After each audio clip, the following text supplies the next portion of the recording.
Hello friends, welcome to my channel Nanny Classes and today we are going to learn direct and indirect speech.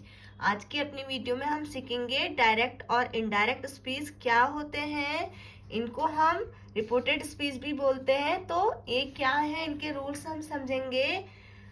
For example, मैं एक sentence बोलती हूँ कि मेरी mother ने कहा मैं बाजार जाऊंगी। मेरी मदर ने मुझसे बोला कि मैं बाजार जाऊंगी, तो मैंने अपने सिस्टर को बताया कि मदर ने कहा मैं बाजार जाऊंगी। तो मैंने ये सेंटेंस कैसे बोला, डायरेक्ट मैंने बोल दिया जैसा मुझे मदर ने बोला था सेम वैसे ही मैंने उसको आगे कन्वे कर दिया अपनी सिस्टर को। तो ये क्या होता है, डायरेक्ट स्पीच होता है। हम टू वे में अपनी बात किसी को कन्वे करते हैं। एक, हम जैसे जो स्पीकर के एग्जैक्ट वर्ड है उनको ही दूसरे सामने वाले को बताते हैं, और दूसरा हम क्या करते हैं, उस जो हमसे किसी ने बोला है उसे हम अपने वर्ड्स में कन्वर्ट करके बताते हैं। तो जो मैंने सेम टू सेम जैसा मुझसे मेरी मदर ने बोला वैसा सेम टू सेम आगे कन्वे कर दिया, अपनी सिस्टर को बता दिया, तो ये क्या होता है, डायरेक्ट स्पीच होता है। और जब मैंने उसे बोला कि मदर ने मुझसे कहा, मम्मी ने मुझसे कहा कि वो बाजार जाएगी, वो आज बाजार जाएगी, तो मैंने इसको अपने वर्ड्स में चेंज कर दिया। तो ये क्या होता है, इनडायरेक्ट स्पीच होता है। तो दो वे हैं, हम अपनी बात कहते हैं two ways to report the words of a speaker. दो वे हैं कि हम स्पीकर के जो बातें हैं उसको कैसे रिपोर्ट करते हैं। एक तो हम डायरेक्टली कर देते हैं, डायरेक्ट उसके वर्ड को जो उसने बोले हैं उनको सामने वाले को बताते हैं, और दूसरा हम क्या करते हैं, उसके वर्ड्स को, उनके जो हमसे स्पीकर ने बोला है उनको हम अपने वर्ड्स में कन्वर्ट करके बताते हैं। तो वो क्या होता है, indirect speech. See here there are two ways to report the words of a speaker. यहाँ क्या है, टू वे है स्पीकर के वर्ड्स को बताने के। एक डायरेक्ट स्पीच है, दूसरा क्या है, इनडायरेक्ट स्पीच है।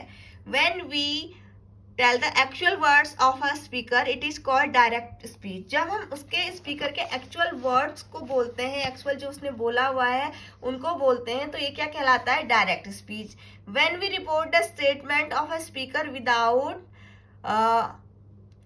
Using his exact words it called indirect speech. जब हम उसके एक्चुअल वर्ड्स ना बोल के उसकी बात को अपने वर्ड्स में बताते हैं तो इसको बोलते हैं इनडायरेक्ट स्पीच। तो आपको direct and indirect speech clear हुआ। तो डायरेक्ट स्पीच जो है उसके क्या होते हैं, टू पार्ट्स होते हैं। पहला पार्ट है रिपोर्टिंग वर्ब एंड दूसरा है reported speech. How many parts are there, two parts are there. Direct speech के टू पार्ट्स हैं, reporting verb and reported speech. तो रिपोर्टिंग वर्ब क्या होती है, reporting verb consist of the speaker and indicates to whom it says. Reporting जो verb है वो क्या होती है, जो कि स्पीकर किससे बोल रहा है, to whom he is saying something, किससे वो कुछ बोल रहा है, तो वो क्या होती है, रिपोर्टिंग वर्ब होती है। और जो रिपोर्टेड स्पीच होती है वो क्या होती है, हमेशा इन्वर्टेड कॉमा में होती है और हमें बताती है स्पीकर ने जो बोला है, जो अपने वर्ड्स में बोला, क्या बोला है, वो क्या होता है, रिपोर्टेड स्पीच होती है। Okay, reported verb can be in present, past and future tense. और जो रिपोर्टिंग वर्ब होती है वो प्रेजेंट टेंस में हो सकती है, पास्ट में हो सकती है, या फ्यूचर टेंस में हो सकती है। ये क्या होती है, जो स्पीकर ने किससे कहा, ओके, वो रिपोर्टिंग वर्ब है, और जो कुछ उसने कहा वो क्या है, रिपोर्टेड स्पीच है। ठीक है, जो और रिपोर्टिंग वर्ब है वो प्रेजेंट टेंस में होगी, पास्ट टेंस में होगी और फ्यूचर टेंस में होगी। और जो रिपोर्टेड स्पीच है वो कौन कौन से टाइप्स के सेंटेंसेस में होगी, एक तो असर्टिव सेंटेंस में होगी, ठीक है, जो एफर्मेटिव और नेगेटिव दोनों होंगे। दूसरा interrogative sentence means question, imperative sentence command या request, exclamatory sentence sudden feeling और इमोशंस। तो जो रिपोर्टेड स्पीच है वो असर्टिव सेंटेंसेस में होगी, इंटेरोगेटिव में, इंपेरेटिव में और एक्सक्लेमेटरी में। ओके।